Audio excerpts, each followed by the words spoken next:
Have you ever been on a road trip and on the way to wherever you're headed to, it seems like it's taking forever? And the kids are in the back seat going, "Are we there yet? Are we there yet?" But yet, when you're coming back home, it feels like you're coming back faster. You notice landmarks you saw while you were going.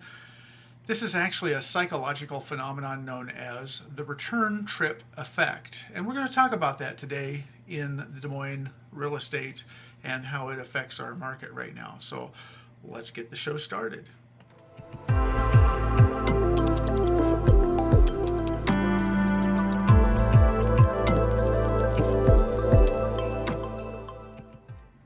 Hey there, it's Les Solgrove. This is Simply Des Moines Market Values weekly show, the show that we talk about what's going on in Des Moines and Central Iowa every week. We've done this since 2019, or actually early 2020, right after COVID kind of got started. And coincidentally enough, we're going to look back today and see if we are kind of back to what we thought we had back then, and kind of figure out how this return trip effects is kind of messing with everybody in the real estate market. So here we are, week 39. Let's get started here. This is the dashboard, as we always look at, and you'll notice the first thing you're going to see is that number right there in the middle of the pie chart, or the donut chart, 4,308 listings. We are above 4,300 for the very first time in many, many years. And so we'll look at kind of how that goes along with this topic this week. And, the rates this past week, we thought maybe we're going to come up a lot. They actually just bubbled up slightly. We're up at 6.3%, and hopefully this is not the first turn of nothing but increases again.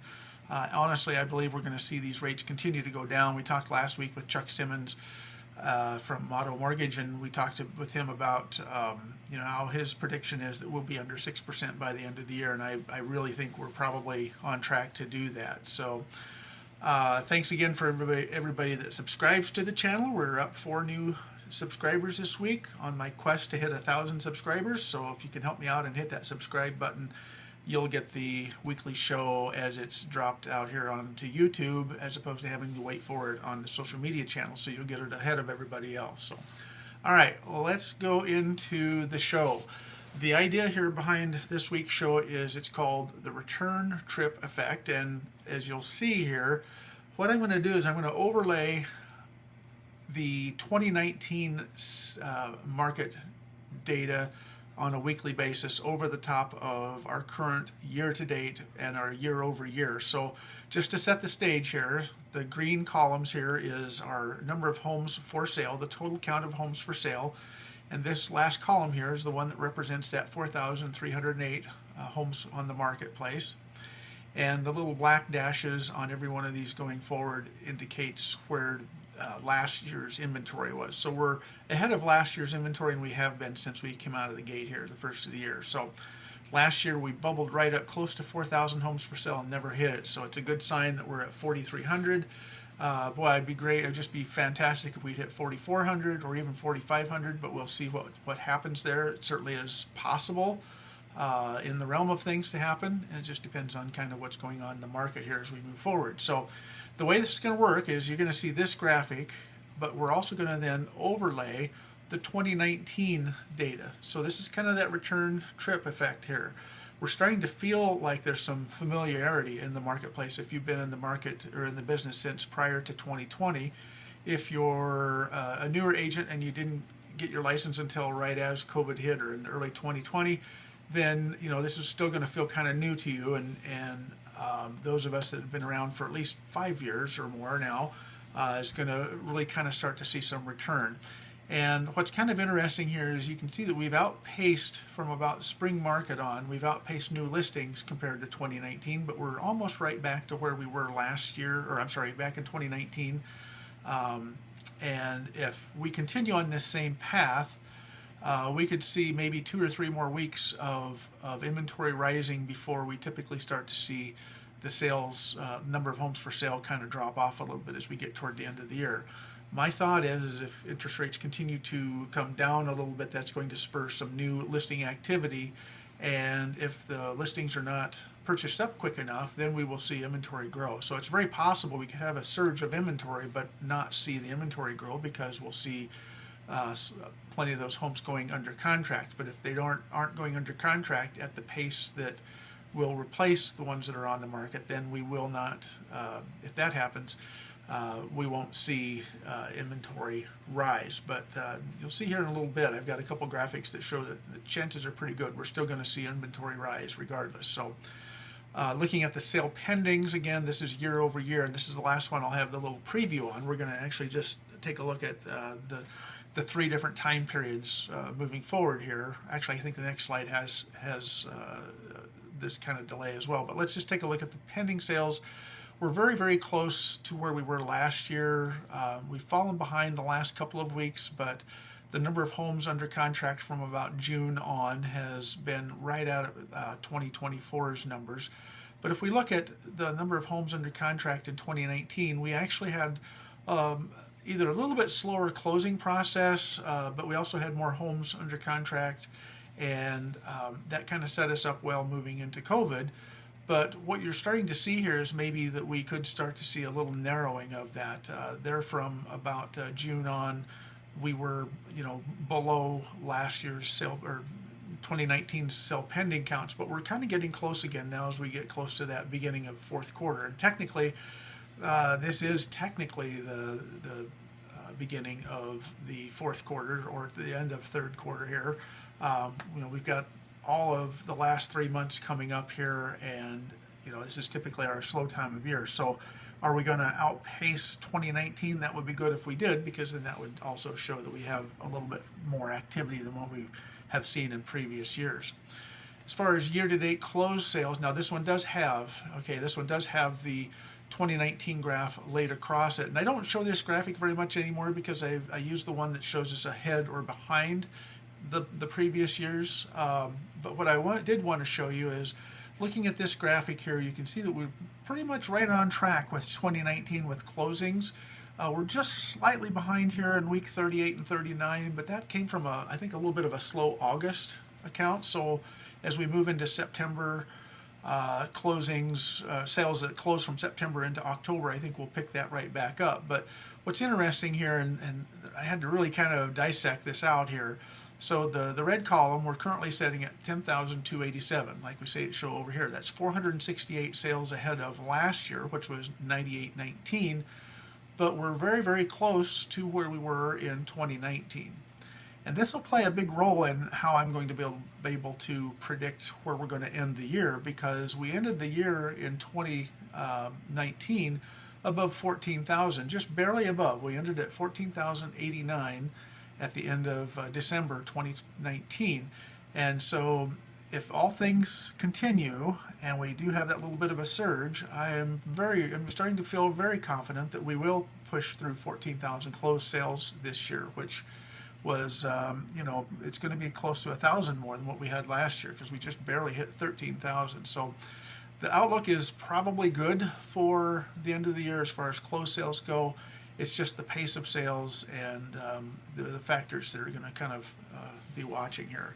So what other indicators lead me to believe that we're kind of on pace to do the same thing we did in 2019? Well, when we hit that 10,000 milestone, in other words, we closed 10,000 closed sales back in September, it took us 23 days, where the previous years it took up to 27 days, almost a full month. But if you go all the way over here across to 2019, we're actually closing more homes by 1 day. That 1,000 milestone has been met within 1 day sooner than it was in 2019 as well as 2018. Now, of course, we see these numbers drop as we get into the COVID years, and I don't expect us to be closing home sales in this, 10 to 11,000 category anywhere around that 3 week mark or 2 or 3 week mark, but I do think we can still be closer to that 21, 22 days as we move into the next milestone. So we'll watch that.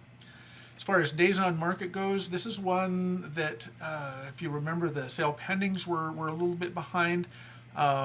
This is another category where we're a little bit behind.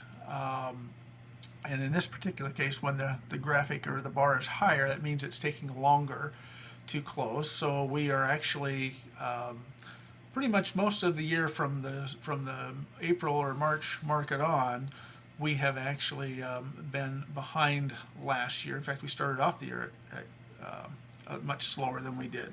So anytime that this bar is above the dashed line there, that means that it's slower than the previous year. But when we overlay that 2019 data, we're most of the summer markets, we were pretty much right on track with that. We're seeing the 2019 saw a little bit of more of a slowdown than what we saw last year. So this is giving me indications that if we're going to end up more like 2019, that we're probably going to be a little bit slower and more days on the market there. The highest days on the market in the end of 2019 looks like it was around 31 days. So not nearly as long as the first of the year when we were typically at the longest period of time. But so don't be surprised if our days on market continues to be a little bit longer. As far as months of inventory goes, we're looking at this graphic. This is whether or not we're in a seller's market, a balanced market, or a buyer's market. And this year, as of the last 5 weeks, 6 out of 7 weeks in the past 7 weeks, we have actually been in a balanced market. So we've been above 4 months of inventory, and that is actually higher than what we saw in 2019 as well.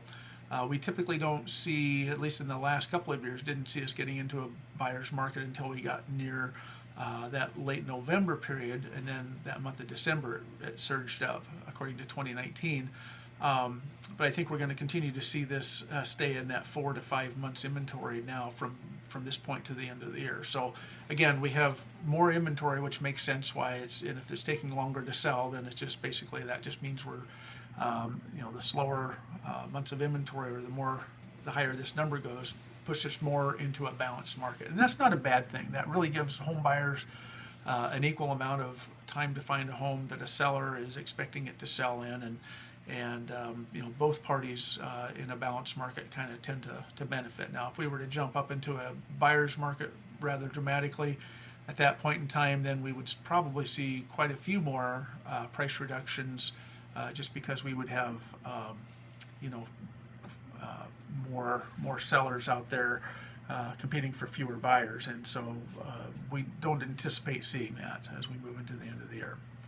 Price reductions is a common stat that we talk about here, and I've labeled these. You can see the week 29, we had the most price reductions in a week's period that we had all year, 557. That would have been right around the July and that second half of the year starting off. There's the July 4th weekend.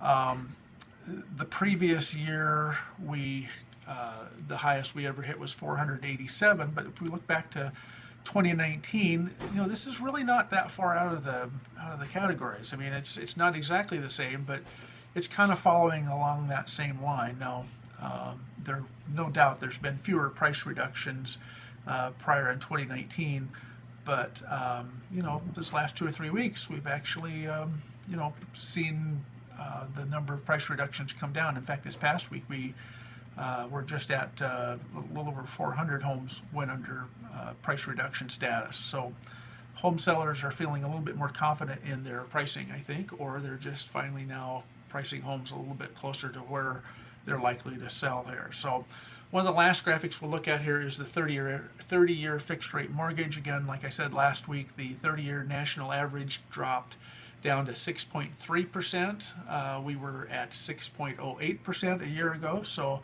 pretty close to where we were a year ago. But going back to 2019, instead of 6.3, we're 3.6. So it's almost flip-flopped. 3.65% was the interest rate, and this was before the rates went up in 2022.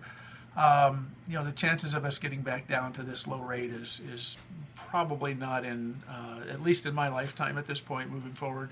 I don't think we'll see this I don't know if we'll ever see this kind of an interest rate again, unless there's some sort of a national emergency or tragedy or something that basically screws up the entire world's markets here. But this little rise here doesn't look quite as dramatic because of the spread here. It's from 2 to 8%, But this is where our interest rates finally started to go up last year in the month of October to November. I think that we're literally going to see our interest rates continue to go down in the month of October before they go back up in maybe mid to November and into December. So this is what we'll watch. Affordability is by far as good as it's probably been in the last year or two, and you know, people are finally accepting that 6% rate is probably not a bad rate. So let's just hope that rates do continue to come down, with the Federal Reserve talking about more